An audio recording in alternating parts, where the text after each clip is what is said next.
ወደ ስራ ከወጡ በኋላ ነው የሞተችው እና ህጋዊ ስላልሆነች ደግሞ ማዳሟ ለ6 ወር አሁን ላይ እስራት ላይ ነው ያለችው። ወደ 100 ሪያል አካባቢም ደግሞ ቅጣት አሰላሙ አለይኩም ወራህመቱላሂ ወበረካቱ። እንደም ክርስቲያን ወገኖቼ ሰላም ብያለሁ። ለከዲው ጅማት አዲስ ሆናችሁ እንግዲህ ላይክ፣ ሼር፣ ሰብስክራይብ ማድረጋችሁን እንዳትረሱ። ኢና ሊላሂ ወኢና ኢለይሂ ራጂዑን።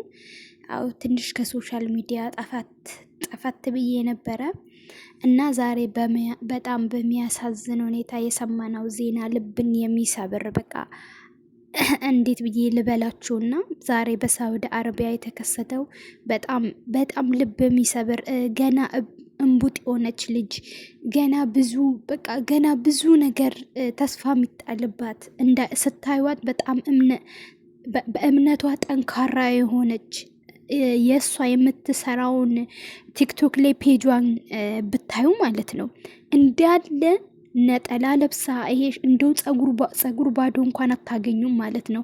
በእምነቷ ጠንካራ እዚህ ሳውዲ ውስጥ እየኖረች ጅዳ እየኖረች ግን በቃ በእምነቷ መስቀሏ ራሱ እንደዚህ ፊት ለፊት አውጥታ ነው ስራ የምትሰራ ማለት ነው። እና እዚህ ጋር አስቀምጥላችኋለሁ የእሷን ፔጅ ማለት ነው።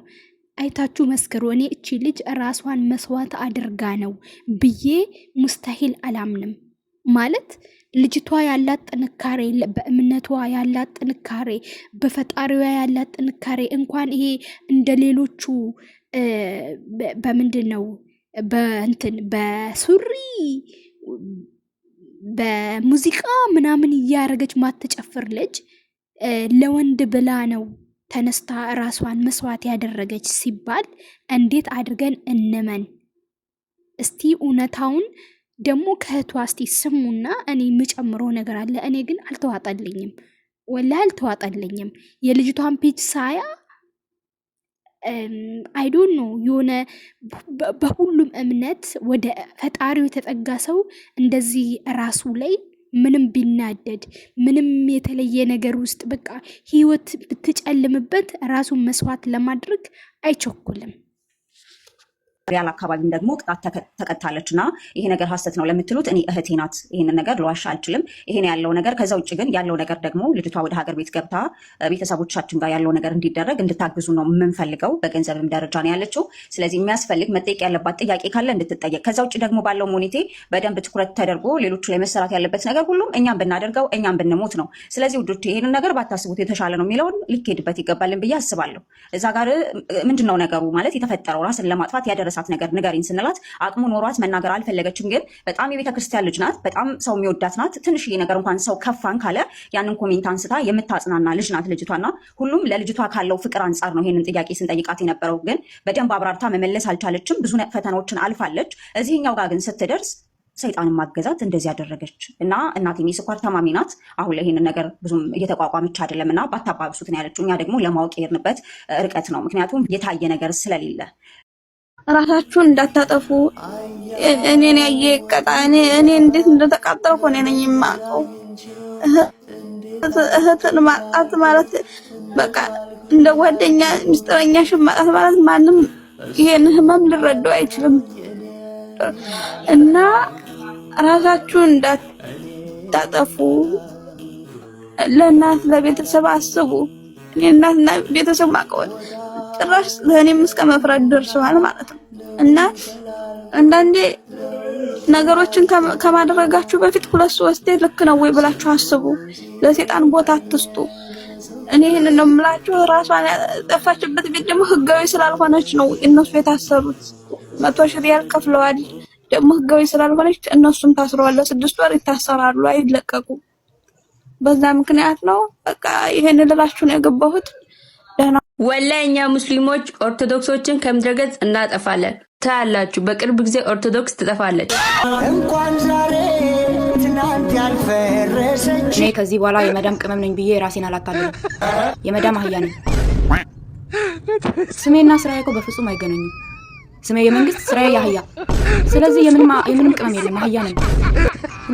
እቺ ልጅ እንግዲህ ከሰዎች ጋር ራሱ ማለት በእምነት ጉዳይ ፔጇን እንዳለ አይታችኋል። እንደዚህ እንደ ሌሎች እንኳን ኦርቶዶክስ ማለት ሱሪ ኦርቶዶክስ መገለጫ ነው እያልኩኝ አይደለም፣ ግን አብዛኛውም ኦርቶዶክሶች ሱሪ ነው የሚለብሱት። እንደዚህ በቃ እምብርታቸውን ምናምን እያሳዩ ምናምን አሁን ቲክቶክ ላይ የምታዩት ማለት ነው። እና ለመፈመስ እሷ ግን መዳም ቤት ሆና እንትን ኤብን ራሱ ቪዲዮ ልሰራ ስትል ነጠላ ለብሳ እቺ ልጅ ታዲያ በዚህ ልክ ለእምነቷ ጠንካራ ሆና እንዴት ነው ራሷን መስዋዕት አደረገች ብለን ልናምን ምንችለው ማለት ነው? አሁን ሸፋፍ ነው እንደዚህ ደባብቆ አገር ማስገባት ሳይሆን እንድትመረመር አስክሬኗ እንዲመረመር ነው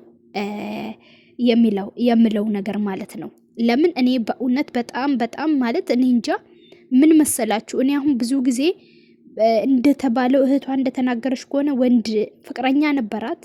ፍቅረኛዋ አልፈልግሽም በቃ አላገባሽም ሲላት ጊዜ እንዳላት ተናግራ ነበረ እና በሱ እንደተናደደች ተናግራ ነበረ። ግን ሲመስለኝ በሱ ይሆናል። ከዛ ውጪ ሌላ ምንም ነገር እሷን ለዚህ ደረጃ የሚያደርሳት ነገር የለም። እና ገና ልጅ ናት ማለት ለምን በሷ አሁን አልፈርድም።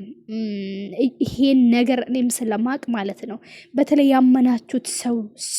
ያመናችሁት ሰው ነገ የልጅ አባት ይሆናል ብላችሁ ያላችሁት ሰው ሲከዳችሁ ደግሞ ባል ያልሆነ ፍቅረኛ ያው ነው።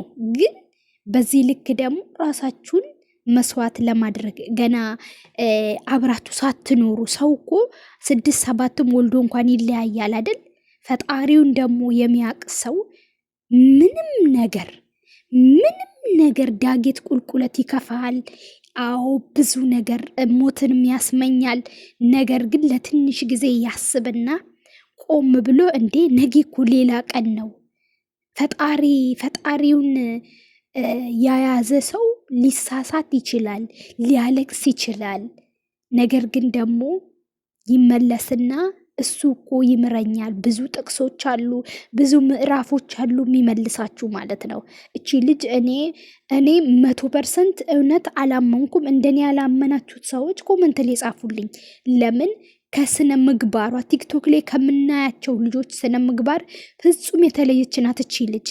ካለባበሷ ከእምነቷ ያላት ነገር ሁሉም ሰው በራሱ እምነት እኮ ፈጣሪውን ሲፈራ ቆሻሻ ነገር ውስጥ አይገባም ስላችሁ ይናደዳል፣ ተስፋ ይቆርጣል። ነገር ግን ደግሞ ራሱ ላይ ይሄን አይነት ውሳኔ አይወስንም።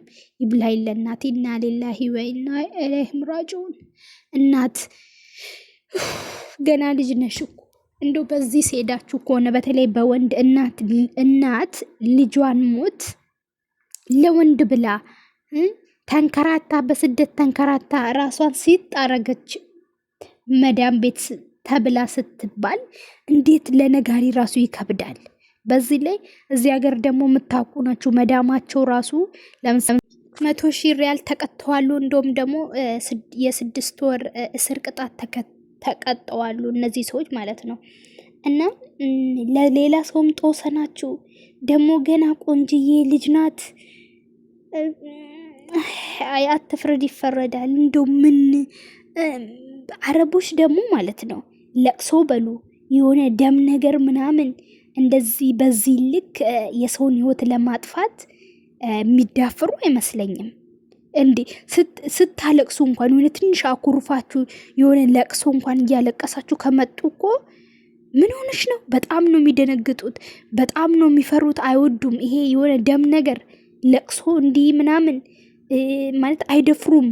በዚህ ልክ ደግሞ እዚህ ሀገር የሽሪያ ህግም ስለሆነ እኔ አብዛኛውም ጊዜ እኔ እንጃ ኢትዮጵያ ነው እንጂ አረብን እንደዚህ ያደረገ አረብን አጠፋ እንጂ አረብ ኢትዮጵያን አጠፋ እኔ ብዙም አልሰማውም። ለምን? በጣም ፈሪ ናቸው። እንደዚህ አይነት ነገር እነሱም ይሄን ነገር ቢያደርጉ እንደሚጠፉ ስለሚያውቁ በዚህ ነገር በህይወታቸው አይደራደሩም። ህይወታቸውን በጣም ነው የሚወዱት። እኛ ምን አለ ራሳችን እንደዚህ ብንወድ። እኔ እዚች ልጅ ነገር እንደ እግር እሳት እንደ እህቴ ነው ያቃጠለኝ። ማለቴ በዚህ ድምዋ ገና ልጅ ናት። ከበደ ብሄዳ የለ ይመጣል እናቱንና አንደው ደስ አለ። አሁን በአንተ ምክንያት እውነት በወንድ ምክንያት ህይወታን አጥፍታ ከሆነ ደስ አለ። አፈር ብላና ደስ አለ። አሁን እንደው ስታይ ምን ተሰማ? የኔ እኮ ጨጓራዋን አቃጥሎ የሰረችበትን ወስዶ በቃ ችሊ ተስፋታ ነው መጨረሻ ደረጃ ላይ ካልደረሰ በህይወቱ ማለት በህይወቱ ይሄን ልክ ኃይል ውሳኔ አይወስንም። እኔ አይዱን ነው ብቻ አላህ ያጽናቸው ቤተሰቦቿን፣ እንደው እህት ወንድሞቿን።